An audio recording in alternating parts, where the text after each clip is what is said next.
आपण पाहत आहात नाशिक खबर न्यूज, जनतेचे हक्काचे व्यासपीठ। नाशिक महानगरपालिकेच्या बजेट महासभेत आज राजकीय वातावरण तापल्याचे पाहायला मिळाले। उपमुख्यमंत्री स्वर्गीय अजितदादा पवार यांच्या सिडको येथील स्मारकासाठी अंदाजपत्रकात कोणतीही आर्थिक तरतूद करण्यात आली नसल्याने नगरसेवकांनी तीव्र नाराजी व्यक्त केली।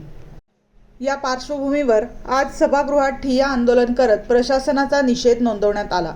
अजितदादा पवार हे केवळ एक नेते नव्हते, तर सर्वसामान्यांचा आवाज होते, अशी भावना आंदोलनकर्त्यांनी व्यक्त केली।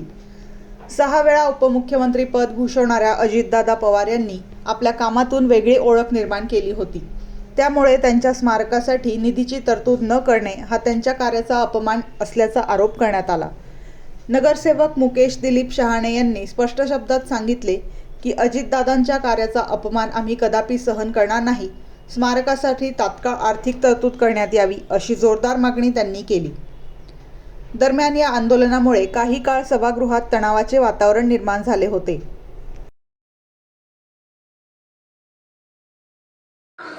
जाहीर करण्यात येत आहे।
ठेवलेला आहे आणि एकूणच स्लॅब वाचता आम्हाला सगळं कळत होतं की शहरामध्ये किती इन्कमिंग आहे आणि किती आउटगोईंग आहे. याच्यामुळे मला हे बजेट वाचणं खरंच सोपं झालं. आणि अजून एक गोष्ट आपल्यासाठी सांगायची आहे की हा जो अर्थसंकल्प आहे हा खरंच एक हेल्थी बजेट म्हणून आज आपण इथे पटलावर ठेवलेला आहे. कारण की आजपर्यंत कुठल्याही मी एवढ्या महासभा बघितलेल्या एवढे बजेट बघितलेले आहे पण कधीही शिल्लकी कुठेही राहिलेली नाही. परंतु आयुक्तांच्या बजेटमध्ये 2 कोटीचे शिल्लक हे इथे दिसत आहे. म्हणून आयुक्तांनी हा बजेट बनवताना खूप अभ्यासपूर्वक हा बजेट आयुक्तांनी केलेला आहे.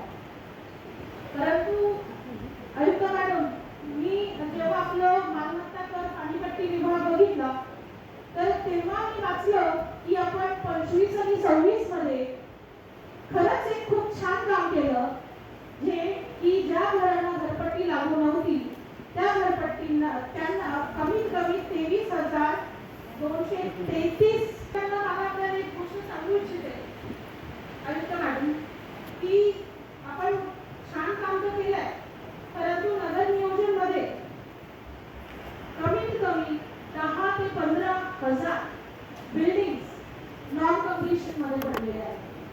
जर आपण त्यांना कम्प्लिशन दिलं आणि त्यांचं टॅक्सेशन लागू केलं